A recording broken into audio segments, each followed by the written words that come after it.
But far away in the mountain, Ogbonna opened his eyes. He has returned. His wife turned her face toward the sky. The village will rise. Ogbonna stood slowly, blade in hand. Then I will burn it myself. Umweri had never felt this alive. For years, it had whispered in fear, walked in silence, breathed under the weight of Ogbonna's curse. But now it moved with purpose. Since Chukwuma's return, people no longer whispered. They spoke. Women stood taller. The boys, who had grown without knowing manhood, followed him with wide eyes, seeing in him what they were meant to become. And in the silence, something beautiful was happening. The village was beginning to remember itself. Chukwuma did not act like a king. He fetched water. He helped build new shelters for expectant mothers. He sat with the blind elders who had nothing but stories to give and listened to every word. And at night, when the sky turned silver and the drums returned for the first time in decades, he danced with Amara beside him, with the wind in his hair, with children laughing again. But even as laughter returned, they prepared for war. Amara trained young women to fight in silence. The queen called on the midwives to hide the pregnant in underground shelters if the time came. And the boys, those who had lost what Chukwuma still had, stood guard every night, spears in hand, no longer ashamed.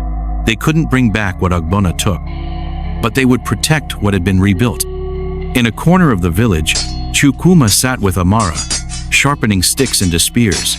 "Do you think he will come?" she asked. Chukwuma looked at the mountain in the distance. A storm had begun to form around its peak. Dark, slow, patient. "He's already on his way," Chukwuma said. Amara didn't flinch. "Then we meet him at the roots." Chukwuma nodded. But not yet. In the mountain, Ogbonna paced. He had not eaten in days. His tree groaned like an old god weeping. The sacks had dried, shriveled, withered into empty skin. His wife watched him. "You starve," she said. "I do," Ogbonna replied. "You could end it." "I will," he whispered, "but not with a curse." He lifted his blade and stabbed it into the mountain stone. Sparks burst upward. "This time," he growled, "I will walk into their fire." Back in Umweri, the king called Chukwuma to the sacred stones, still cracked from Ogbonna's last visit. "My son," the king said, "we may not win." Chukwuma stepped forward, touching the crack with his fingers. "We already did." The king looked at him. "How?"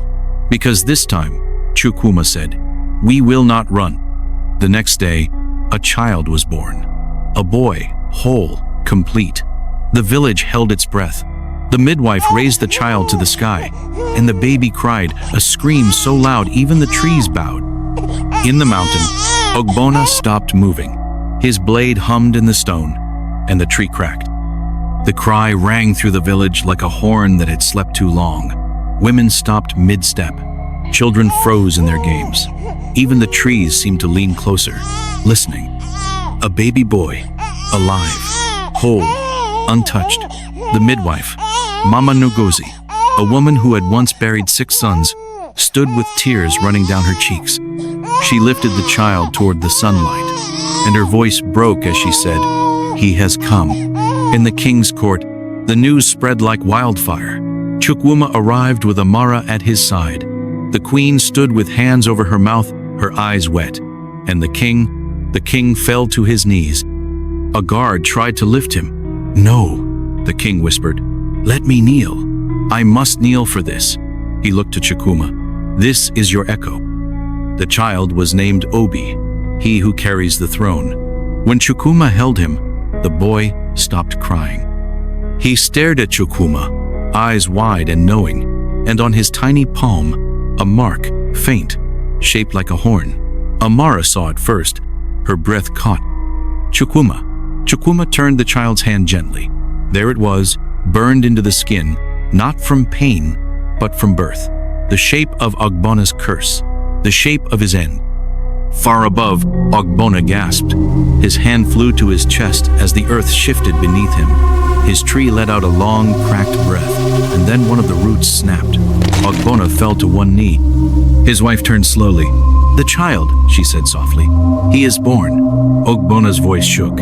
The boy is not the threat. No, she said. This one is different. He stood, eyes burning, blade screaming with light. Then I go now.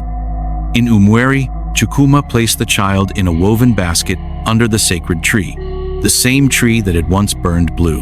The people gathered in silence. Obi cooed softly, the mark still glowing faintly on his hand. Chukuma turned to the villagers. He is the last.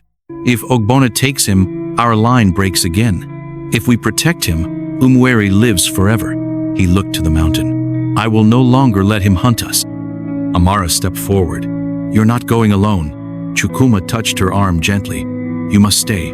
Protect the seed. She knew in that moment that the end was near. One way or another, she nodded, not in surrender, but in faith. That night, Chukuma stood at the edge of the village, staff in hand, blade on his back, the symbol on his chest burning like flame. Children watched from behind huts. Elders whispered blessings. Obi cried once, just once, and Chukuma walked into the darkness. Far away, thunder cracked, trees fell without touch, and the mountain opened its mouth. Ogbona began his descent. The skies above Umweri turned the color of bruised skin. Thunder groaned. The air pressed heavy on the land like a held breath. He was coming. Ogbona had begun his descent. His horns scraped the low clouds. His blade pulsed with hunger. The mountain itself shook beneath his feet. But below him, Umweri did not tremble. In the village square, the people stood waiting. The king had wrapped his robe in a warrior's belt. Amara stood tall, her blade strapped to her thigh, red cloth around her head like a crown of flame. The queen held Obi, gently rocking him, whispering prayers older than the stones. Then a scream pierced the sky. Not Obi, another, a woman in labor. Then another scream, another woman. The village erupted in gasps and tears. More sons were coming. Men who had once hung their heads now stood alert with spears, guarding the birthing huts. They had no manhood to pass down. Yet they stood like pillars. They would die before letting Ogbona take another child. In the mountain, Ogbona stopped. He felt it. Not one birth, not two, many. The curse was bleeding. He growled, the sound shaking the cliffside. They multiply like weeds. But just as he stepped forward, Obi cried, not a baby's cry, not a soft wail, but a sound like a horn carved from thunder. Ogbona staggered. His ears rang, his blade flickered, and then he heard it, a whisper on the wind.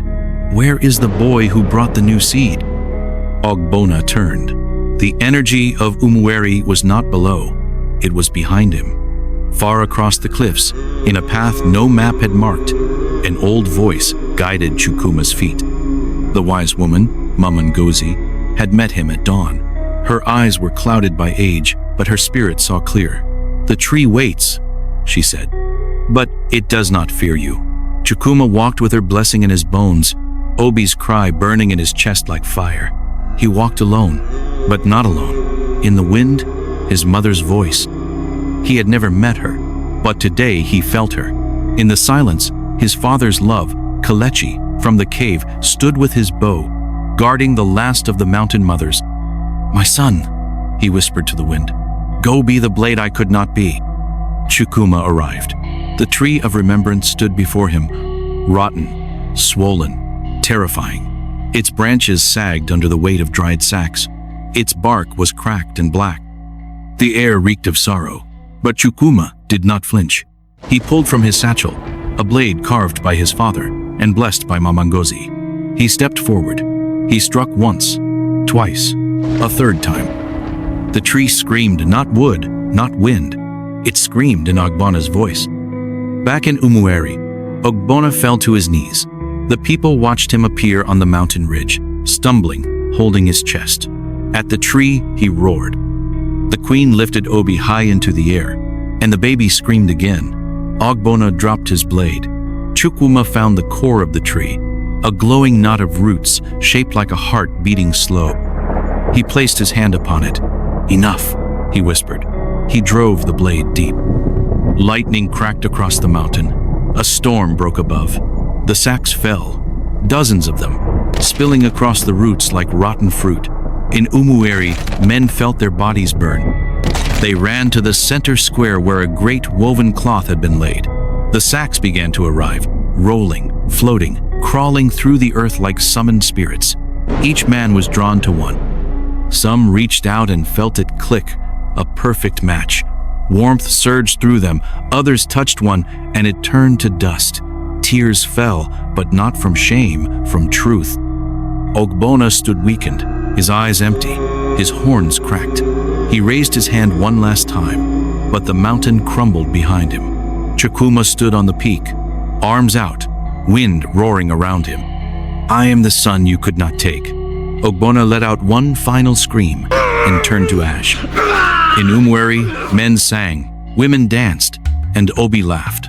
The tree fell silent. For the first time in generations, there was no cry, no wind, no trembling roots. Chukwuma stood, breath ragged, the weight of his blade still heavy in his hand. The storm had calmed, but the air was thick with something more than just victory. It was the silence of freedom. Below, Ogbonna's ashes scattered like dust, carried away by the winds that had once obeyed his rage. But Chukwuma, standing where the cursed tree had once stood, felt no triumph, only the deep, empty relief of knowing that it was finished. It was over. Back in Umueri, the village had changed. The air had shifted, and the fire that had once burned with fear now burned with light. The people who had lived under the shadow of the curse now walked in the sun. Men, young and old, stood with pride, their hearts finally free. The sacred cloth woven with the bones of their ancestors was raised high, waving like a banner of new life. And the children laughed. Not just the girls, but the boys. Boys with manhood, boys with a future. Amra stood with the queen, her hand on her sword. She watched as Chukwuma made his way down from the mountain, walking with the strength of a man who had faced the darkest of spirits and returned victorious. He did not walk alone. Obi was in his arms, still glowing, his face peaceful, as though he had known the storm would pass. As Chukwuma walked into the village, the people parted, their gazes filled with hope. Chukwuma did not speak. He did not need to. His presence alone said it all. The king stepped forward, his eyes filled with tears. Chukwuma, he began, his voice thick with emotion. You have freed us. But Chukwuma shook his head gently, turning his eyes to the sky. We freed ourselves, he said quietly. I was just the flame that caught the wind.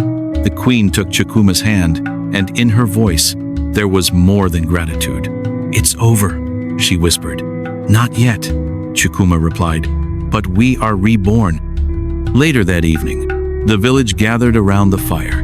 The night sky was bright, the stars sharp like diamonds. The drums began to beat, not in fear, but in celebration. Chukwuma stood before them, Obi resting in his arms, the village shining with new life. I cannot promise that peace will last forever, Chukwuma said, his voice strong yet humble. But what I can promise is this: we will never let fear take us again. The villagers cheered, their voices filling the air like the sound of a river running wild. The drums grew louder. The stars seemed to shine brighter. And far, far above, where the mountain once rumbled with Ogbonna's fury, there was only silence. The tree had fallen. The curse was gone. And the winds of Umueri finally whispered something new. It is believed that those who found their perfect match among the fallen sacks became whole again. They were the potent ones. Their strength returned, and they could father children. But those who did not find a match, their sacks crumbled to dust. They were seen as the impotent. And some say even today, this is why not all men can have children. Thank you for watching this far. May God bless you and your family. Stay safe. You are watching Nolly Folktales.